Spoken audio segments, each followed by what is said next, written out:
নমস্কার বন্ধুরা, অপর্ণার হেসেলে সবাইকে স্বাগত। আজকে আমি অসাধারণ একটা পেঁয়াজের তরকারি আপনাদের সঙ্গে শেয়ার করব। খুব সহজ রেসিপি, খেতেও কিন্তু অসাধারণ হয়। এইভাবে একবার আপনারা ট্রাই করতে পারেন। প্রথমে আমি এখানে 6টা মাঝারি সাইজের পেঁয়াজ নিয়ে নিয়েছি। সেটাকে হাত দিয়েই আলতোভাবে খোসাটাকে ছাড়িয়ে নিচ্ছি, দিয়ে উপরে যে পাতলা খোসাটা থাকে সেটাকেই ছাড়াবো। একইভাবে সমস্ত পেঁয়াজের খোসাগুলোকে ছাড়িয়ে নেব। প্রথম থেকে শেষ পর্যন্ত ভিডিওটা দেখতে থাকুন। যদি ভালো লাগে চ্যানেলটিকে সাবস্ক্রাইব করার অনুরোধ রইল। আর এই সবজিটা আপনারা ভাতের সঙ্গে তো সার্ভ করতেই পারেন, তাছাড়া কিন্তু রুটির সঙ্গে বা পরোটার সঙ্গে সার্ভ করলে বেশি ভালো লাগবে।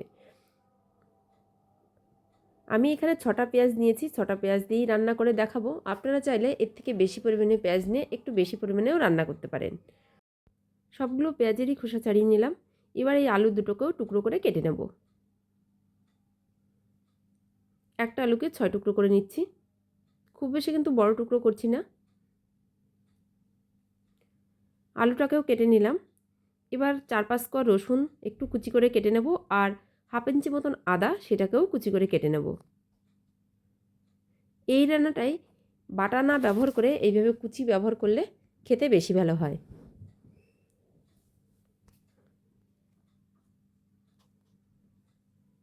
যেভাবে রসুনটাকে কুচি করে নিলাম সেমভাবেই কিন্তু আদাটাকেও কুচি করে নেব। আদা রসুন আমার কুচি করে নেওয়া হয়ে গেছে। এবার আমি একটা টমেটো আর 2টো কাঁচা লঙ্কাকেও কেটে নেব।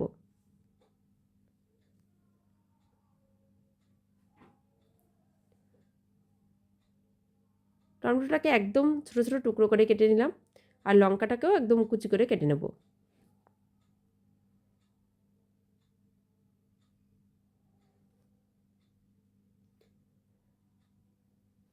সমস্ত কিছু আমার কেটে নেওয়া হয়ে গেছে, আর তেমন কিছু কাটার নেই। এবার আমি চলে যাব মূল রান্নায়। প্রথমে একটা কড়াই বসিয়ে দিলাম।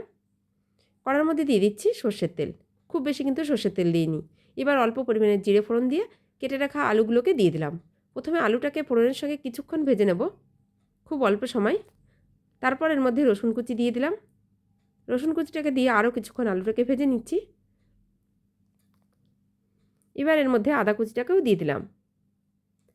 তারপরে যে পেঁয়াজটাকে খোসা ছাড়িয়ে ধুয়ে রেখেছিলাম সেই পেঁয়াজটাকে দিয়ে দিলাম, আর টমেটো কুচিটাকেও দিয়ে ভালো করে পেঁয়াজ, টমেটো কুচি, আলু একসঙ্গে ভেজে নিচ্ছি। আর এই ভাজতে ভাজতে এর মধ্যে কিছু কাজু বাদাম দিয়ে দিলাম গোটা, আর দিয়ে দিলাম হলুদ গুঁড়ো, স্বাদ মতন লবণ। সমস্ত কিছু দিয়ে আরও কিছুক্ষণ ভেজে নেব। মোটামুটি ভাজা হয়ে গেছে। তার মধ্যে এই কাঁচা লঙ্কা কুচিটাকেও দিয়ে দিলাম। এবার দিয়ে দেবো এর মধ্যে 2 চামচ মতন টক দই। টক দইটাকে দিয়েও আরও কিছুক্ষণ ভেজে নিলাম। এবার এর মধ্যে আমি অল্প পরিমাণে লঙ্কার গুঁড়ো ব্যবহার করলাম, আপনারা চাইলে নাও দিতে পারেন।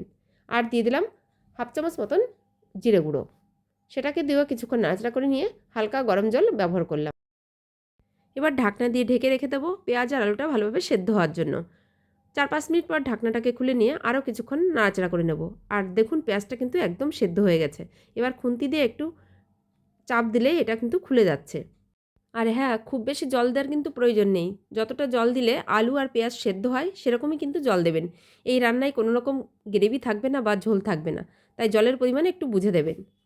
আলুটাও কিন্তু সেদ্ধ হয়ে গেছে পেঁয়াজের সঙ্গে সঙ্গে। এবার এর মধ্যে দিয়ে দিলাম অল্প পরিমাণে গরম মশলার গুঁড়ো। তারপর ভালোভাবে নাড়াচাড়া করে নিলাম। তারপর একটা প্লেটের মধ্যে আমি নামিয়ে নিচ্ছি। এটা গরম গরম রুটির সঙ্গে খেতে অসাধারণ লাগে। আপনারা চাইলে ভাতের সঙ্গেও সার্ভ করতে পারেন।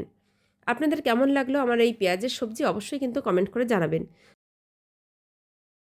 লাইক করবেন, আর আপনারাও বাড়িতে এইভাবে রান্না করে আমাকে জানাবেন কেমন হয়েছিল। প্রথম থেকে শেষ পর্যন্ত ভিডিওটা দেখার জন্য অনেক অনেক ধন্যবাদ আপনাদের সকলকে।